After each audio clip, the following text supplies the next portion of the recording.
Val Guimarães Pereira Júnior, que é advogado e professor de Direito Internacional do IBMEC em Minas Gerais. Ele vai falar a respeito da situação que vive a nossa vizinha Venezuela, um assunto que vem sendo tratado aqui todos os dias no nosso noticiário internacional e que, claro, preocupa a todos nós também. Dorival, bom dia, bem-vindo mais uma vez aqui à Rádio Super. Bom dia, Rodrigo, bom dia, Thalita, bom dia a todos os ouvintes da Super M. Pra gente começar, Dorival, primeiro, o que representa para um país como é a Venezuela, que hoje tem dois presidentes? Tem um, digamos, oficial, eleito, por mais que a eleição seja questionável, que é o Nicolás Maduro, e um autoproclamado, que é o líder da oposição, o Juan Guaidó, que inclusive está no Brasil, se reuniu com o presidente Jair Bolsonaro. Do ponto de vista institucional, o que isso representa para um país?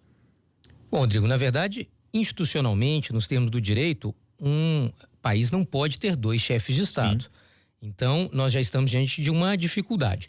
Ocorre que nessa situação em particular, no caso da Venezuela, nós tivemos algo que até então não ocorreu durante toda a crise venezuelana.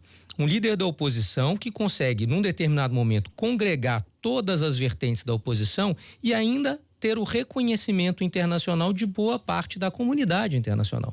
Isso é que é o grande diferencial da questão venezuelana, porque hoje nós temos o congressista Juan Guaidó, que passa a ter reconhecimento por boa parte da comunidade internacional, de países da União Europeia, dos Estados Unidos, do Brasil, de boa parte dos vizinhos. O Grupo de Lima, por exemplo? É criado o Grupo de Lima exatamente para reconhecer e para entender que, nesse momento, ele seria o elemento chave para a transição democrática na Venezuela. Mas do ponto de vista legal, o que o Juan Guaidó pode fazer pela Venezuela hoje? O que ele tem feito é mostrar à opinião pública e buscar arrecadar esse apoio internacional, principalmente sobre a questão humanitária, que é o que tem sido feito, né? A participação, por exemplo, dele na área da fronteira com a Colômbia, onde houve aquele show beneficente, as áreas de distribuição de alimentos e, de novo, buscar forçar a opinião pública internacional para que endureça o discurso e as medidas com relação ao governo Maduro, buscando novas eleições. O que ele coloca é a posição de líder de uma oposição, de governante interino, até que novas eleições sejam convocadas, uma vez que a comunidade internacional e a oposição entendem que esse processo eleitoral na Venezuela ele foi uma fraude. Dorival, essa situação da Venezuela, obviamente, ela interessa muito a todos nós brasileiros, até porque o nosso país faz fronteira com a Venezuela e é uma situação tensa que ocorre aí há 8 dias, quando houve, por determinação do presidente Nicolás Maduro, o fechamento da fronteira em Pacaraima com a Venezuela. E a gente tem percebido aqui no Brasil alguns representantes, alguns entes políticos que antes defendiam Nicolás Maduro, agora se portando muitas vezes com silêncio.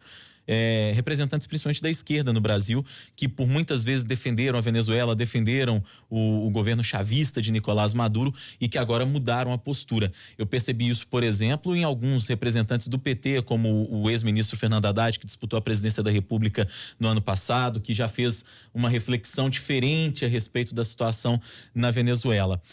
Primeiro eu te pergunto, como é que você avalia o posicionamento do Brasil atualmente em relação à questão venezuelana, hoje com o presidente Jair Bolsonaro, e como é que você avalia essa mudança de postura, sobretudo de alguns integrantes da esquerda que hoje já vem lidando, se não criticam necessariamente Maduro, pelo menos não se manifestam como ocorria anteriormente?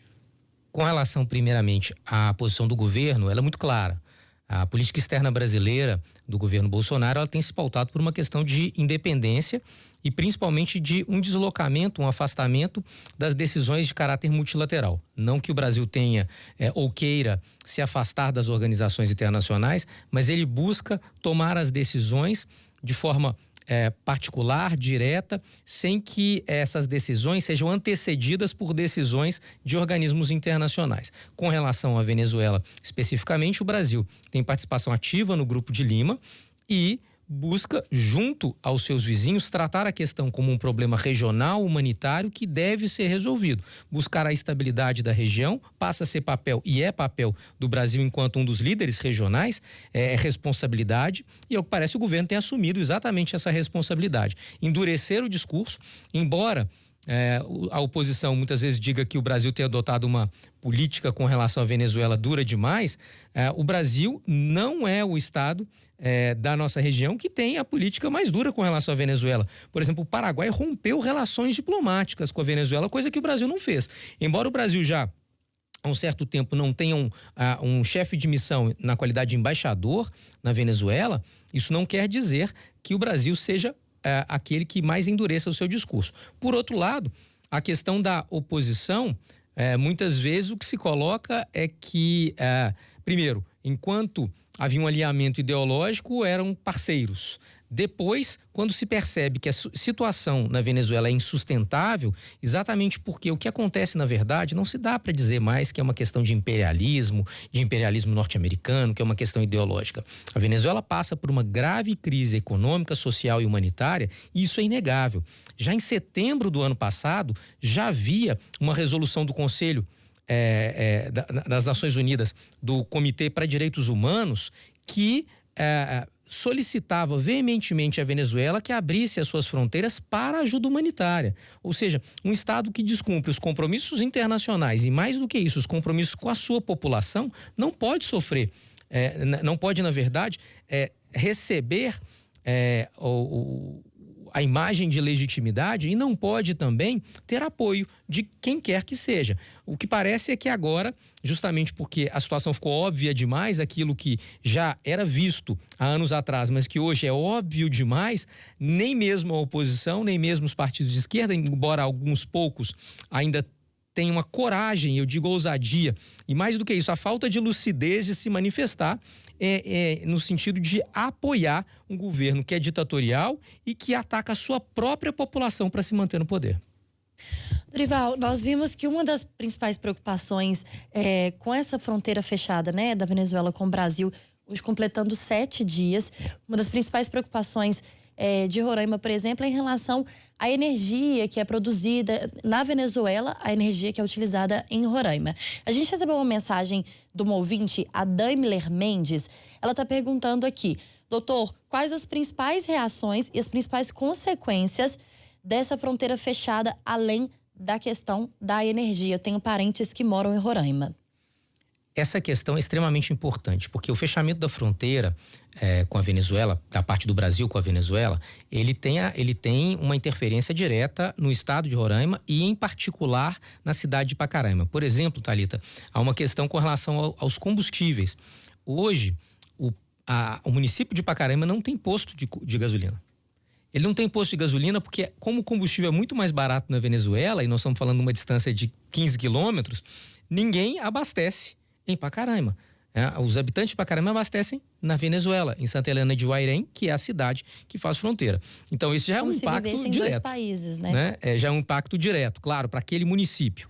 Nós temos o problema, o risco energético, porque o estado de Roraima é carente, ele não faz parte da rede nacional de distribuição de energia, mas já houve uma reunião antes do anúncio do fechamento da fronteira, uma reunião de emergência, exatamente em que o governo, juntamente com as autoridades do estado de Roraima e do governo federal, já discutiam soluções. A primeira das soluções de emergência é o funcionamento das termoelétricas, exatamente para poder abastecer o estado. E em seguida vai ter que se tratar a questão, e isso de forma definitiva, de uma interligação do estado de Roraima ao Sistema Nacional de Energia.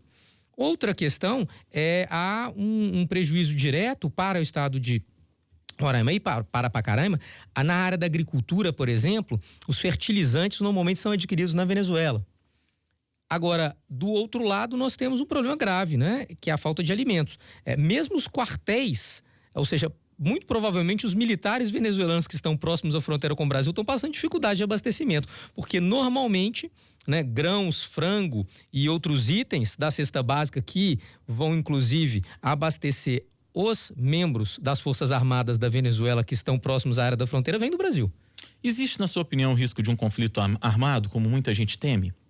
Eu não gostaria de imaginar, e na verdade acredito que conflito armado, pelo menos não por parte do Brasil, isso não aconteceria. Há uma dúvida com relação a uma eventual tentativa dentro da ideia de endurecimento do discurso ou das medidas para a saída do ditador Nicolás Maduro, por parte dos Estados Unidos. Mas aí nós já temos uma resistência, hoje mesmo já saiu a notícia de que autoridades russas já diziam que seria descabida qualquer intervenção por parte dos Estados Unidos e rechaçaram isso. A Rússia tem auxiliado o governo Maduro como uma espécie de bastião da influência russa na região e, inclusive, aparentemente com força armada. Dorival Guimarães Pereira Júnior, advogado e professor de Direito Internacional do IBMEC em Minas Gerais, nos ajudando a entender o que é que efetivamente representa essa crise que vive a Venezuela e o papel do Brasil, inclusive, em meio a todas as polêmicas. Gostaria de agradecer a sua presença mais uma vez aqui na Rádio Super. Foi um prazer. Obrigado por ter nos ajudado a entender esse assunto. Eu que agradeço, Rodrigo, Thalita, muito obrigado aí pelo convite e estou sempre à disposição de vocês e dos ouvintes.